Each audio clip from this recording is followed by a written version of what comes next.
45 days के अंदर sir क्या करे ऐसा कि एटलीस्ट हमारी फिजिक्स कवर हो जाए। बेसिकली हमारे पास जो 60% टेस्ट पेपर आता है वो 60% कहाँ से आता है बेटा? 12th क्लास में से। मैंने लास्ट 10 ईयर्स के पेपर देखे तो मैंने देखा कि ऐसे केवल 8 से 10 चैप्टर है जिसमें 36 क्वेश्चन आ रहे हैं। हेलो बच्चों, क्या हाल चाल, कैसे आप सब लोग? भैया बढ़िया चल रहा है। तो लास्ट 45 डेज हमारे बाकी है नीट के अंदर। तो 45 डेज के अंदर सर क्या करे ऐसा कि एटलीस्ट हमारी फिजिक्स कवर हो जाए। तो आज के इस लेक्चर के अंदर, इस छोटे से वीडियो के अंदर हम क्या देखेंगे? इस वीडियो में हम देखेंगे कि 45 डेज में हमें पढ़ना कैसे है।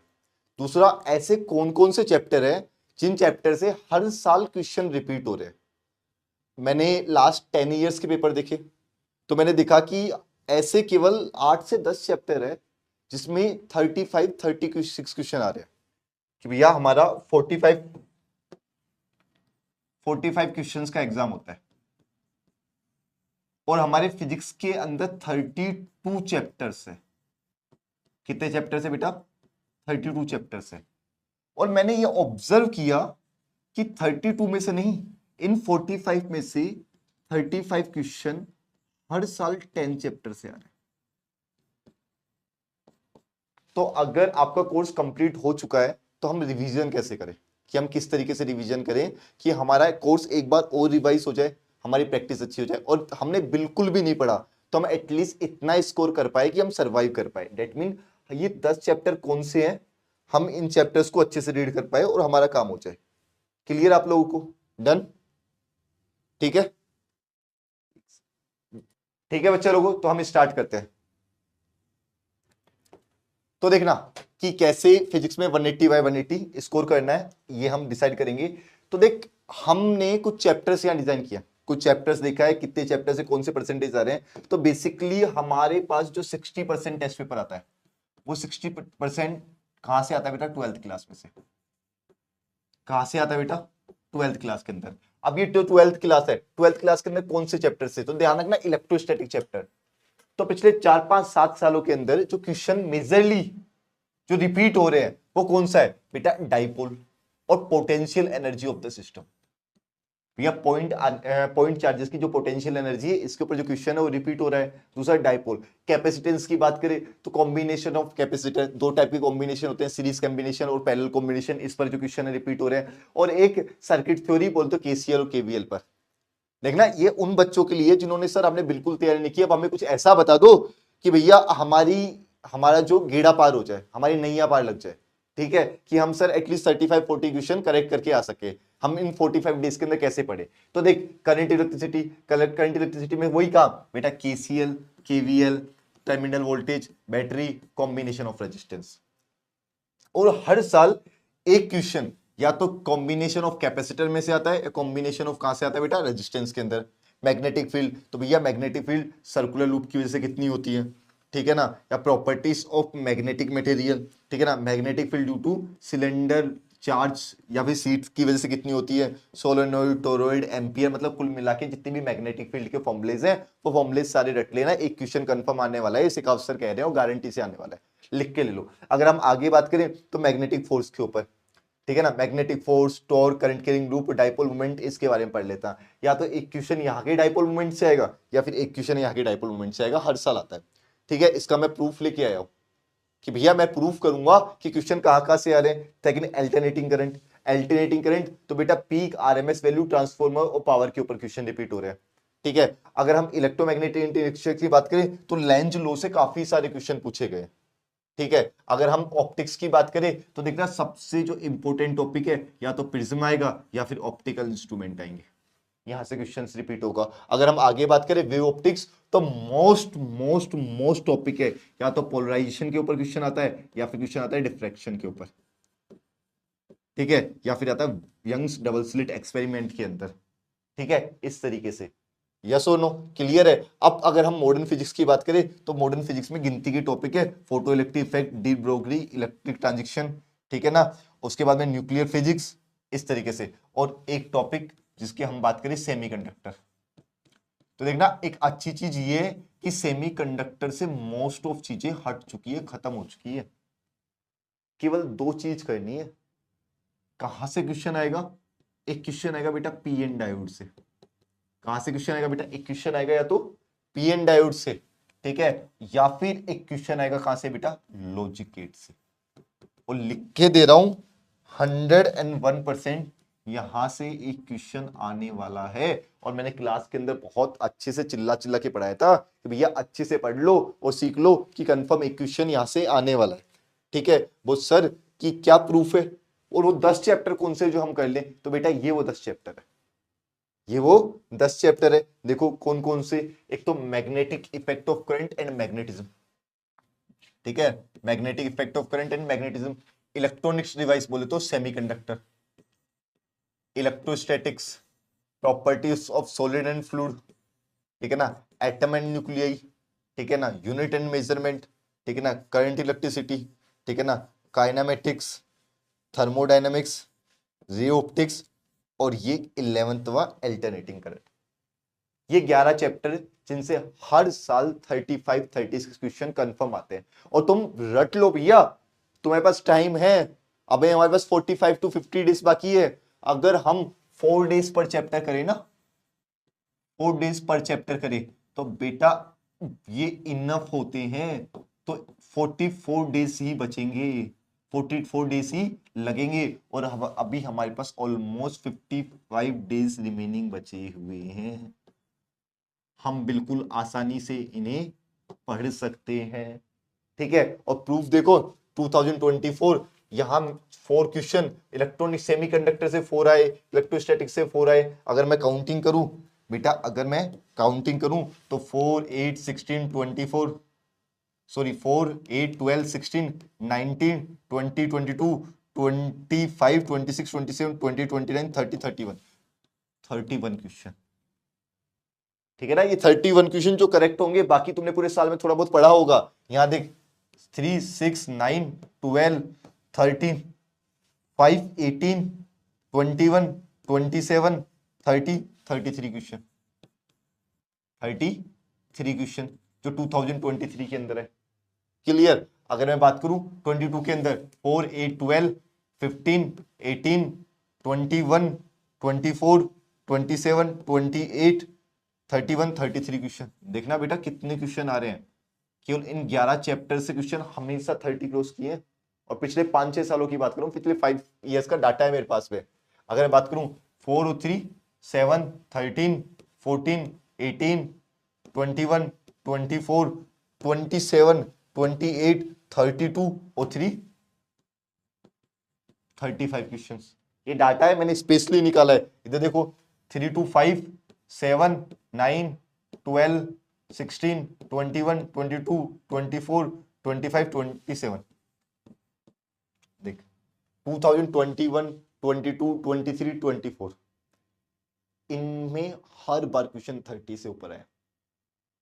और एग्जामिनर के पास में इन चैप्टरों को छोड़ के क्वेश्चन बनाने की वैरायटीज, उनके पास मतलब क्वेश्चन बनाने की वैरायटीज नहीं होती इनके छोड़ के। वो क्वेश्चन की वैरायटीज ढूंढना चाहते हैं, वो केवल इन्हीं चैप्टर्स में हर बार देखते हैं। दैट मीन उनका जो दिमाग है वो एक ही पॉइंट पे अटका हुआ होता है, और वो एनटी का दिमाग हर बार इसी पॉइंट पे अटका हुआ है।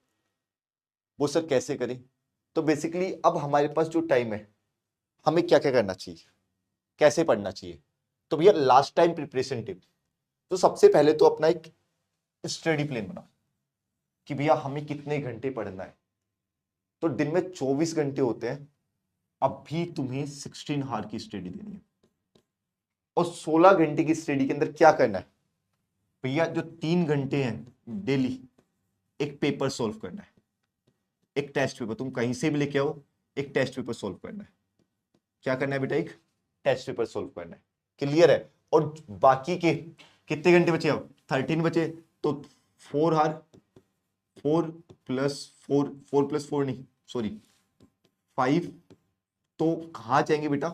5 हार फिजिक्स के अंदर, प्लस 5 हार केमिस्ट्री के अंदर, और प्लस 3 हार हमारी, इससे बात करूं 1.5 बॉटनी एंड 1.5 बेटा आपका जूलॉजी। क्योंकि इनमें आप लोगों को केवल रीडिंग लगानी होती है, केवल क्वेश्चन प्रैक्टिस करने होते हैं जो आप कम टाइम में कर सकते हैं। और आपका फिजिक्स केमिस्ट्री अच्छा है तो यहाँ 4 करके उसे 2.5 भी कर सकते हैं।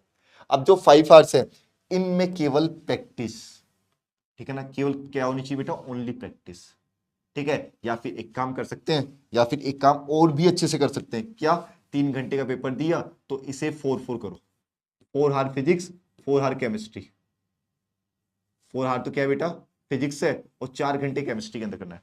और बाकी के जो 2 घंटे है वो 2 घंटे कहाँ लगाएंगे, इस पेपर को एनालिसिस करेंगे, जो आपने गलतियां की उनके सॉल्यूशन ढूंढेंगे, टीचर से सॉल्यूशन पूछेंगे, और ये 16 घंटे आपको स्टडी करनी है।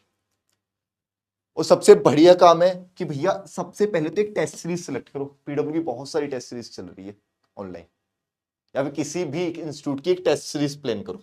सबसे पहले टेस्ट सीरीज प्लान करो, ठीक है ना, और उसे, और हर allocate time for each subject, हर सब्जेक्ट को टाइम दो, और वो टाइम कुछ इस तरीके से देना है। मैंने आप लोगों को बता दिया, मैंने आप लोगों को बता दिया है, ठीक है ना। टाइम टेबल मैंने आपका बना दिया है कि ना, मेरी तरफ से तो इस तरीके से 16 घंटे की स्टडी होनी चाहिए, जिसमें 4 घंटे फिजिक्स, 4 घंटे केमिस्ट्री, 3 घंटे का पेपर, और 1.5 घंटे बायोलॉजी, और 1.5 घंटे जूलॉजी, और 2 घंटे अपना पेपर एनालिसिस करना है आप लोगों को, कुछ इस तरीके से। क्लियर? अगर ये कर लिया तो भैया सिद्धू पाजी की कसम तुम फोड़ डालोगे। क्लियर? अगर ये कर लिया तो सिद्धू पाजी की कसम तुम फोड़ डालोगे, तो कहीं नहीं रुकेगा, तू भागता रहेगा, भागता रहेगा, गिरेगा तो भी भागेगा, इन 45 डेज के अंदर कहीं नहीं रुकने वाला, कसम से, ठीक है। अगर टाइम टेबल क्रिएट हुआ, मॉक टेस्ट असेसमेंट डेली देने हैं और रेगुलरली रिवाइज करना है। और यहाँ 4 घंटे की फिजिक्स के अंदर हम जिस भी चैप्टर को पढ़े ना, तो 15 मिनट के अंदर इनके शॉर्ट नोट्स रेडी कर लो, इनके शॉर्ट नोट्स बना लो। वो कैसे बनाए सर शॉर्ट नोट्स, कैसे बनाए, चलो मैं बताता हूँ, चलो मैं बताता हूँ। अब वो सर कैसे करें, तो देख अब मैं आपको रिवीजन की वैल्यू देने वाला हूँ कि रिवीजन कैसे करें। तो मैंने यहाँ चैप्टर्स के नाम लिखे हुए हैं पीछे, ठीक है, और यहां हम लिखने वाले हैं कि भैया कौन से दिन कौन सा करें। तो बेटा आज से चालू हो जाओ और कहो कि भैया डे 1 11th, डे 2 में एरर करेंगे, day 3 1D, day 4 2D, 5 6 7 8 9 10 11 rotation, और 12 जैसी रोटेशन खत्म हो तो इस मैकेनिज्म। अब देखना जहां हम कर रहे हैं ना, तो हम कैसे करेंगे, तो पहले तो पूरे के पूरे नोट्स रीड करेंगे, नोट्स रीडिंग करेंगे जो हम लोगों ने क्लास के अंदर बनाए थे, और उसके अंदर से ये हमें देना है 45 मिनट्स। इन 45 मिनट्स में हम लोग नोट्स रीड आउट करेंगे, और एक कॉपी के अंदर एक छोटा सा एक इस नोटबुक के अंदर बेटा हम क्या करेंगे, इस नोटबुक के अंदर क्या करेंगे बेटा, हम एक छोटे से पेज के अंदर छोटे छोटे में एक शॉर्ट नोट्स बनाते चलेंगे, ताकि वो हमारे साथ काम आए। और जैसे ही 45 मिनट्स हो जाए तो बाकी के 4 घंटे में 3 घंटे 15 मिनट की और प्रैक्टिस करना है, और डेली का एटलीस्ट 100 to 200 क्वेश्चंस हमें प्रैक्टिस लगाने, और सभी चैप्टर के शॉर्ट नोट्स तैयार करने हैं, और लास्ट के अंदर यहां उन शॉर्ट नोट्स को क्या करना है बेटा, रिवाइज करना है मैकेनिक्स में, फटाफट फटाफट कि हाँ हमारा क्या क्या हो गया है। वो सर क्वेश्चन क्या लगाए, तो क्वेश्चन कौन से लगाने भैया, ध्यान रखना, एक तो जेईई मेंस PYQ, कोई बुक ले लेना, प्लस, ठीक है ना, नीट PYQ, ये लास्ट 10 ईयर और ये लास्ट 45 ईयर, जितना पुराना तुम लोगों को मिले, कि भैया ये 2 चीज लगाते हुए चलना है अपन लोगों को, ठीक है। उसके बाद में डे नंबर 13, देखना 13 14 15 16 17 18 19 और ये 20 दिनों की कहानी है यहाँ। और साथ में ये 20 दिन खत्म होंगे, और 20 टेस्ट पेपर जो तुम डेली दे रहे हो, डेली एनालिसिस कर रहे हो, ये भी खत्म हो जाने चाहिए साथ के साथ में। आज के 20 दिन बाद हमारा पूरा 11th खत्म हो जाना चाहिए, पहली चीज तो बच्चा लोगों। एंड सेकंड कि भैया 20 टेस्ट पेपर भी खत्म हो जाने चाहिए, जो हम लोगों ने मन में सोच रखा है। क्लियर? और उसके बाद में भैया जैसे ही 11th खत्म हुए लग जाओ 12th के ऊपर, कि भैया 1 2 3 4 5 6 7 8 9 10 11 12, ये 12 दिन की कहानी है। तो 20 और 12 और बाकी के 13 डेज यहां पे मेजर टेस्ट देना है 13 डेज की तक। और जैसे ही मेजर टेस्ट हो गए तो बेटा ये टोटल दिन कंप्लीट हो गए 50 डेज, ये आपके 50 डेज। और 50 डेज के बाद में जो 2 से 3 दिन बचे ना, इन 2 से 3 दिन के अंदर तुम लोग क्या करोगे, तो 2 से 3 तो टेस्ट दोगे और साथ के अंदर हमारे शॉर्ट नोट्स रिवाइज करोगे।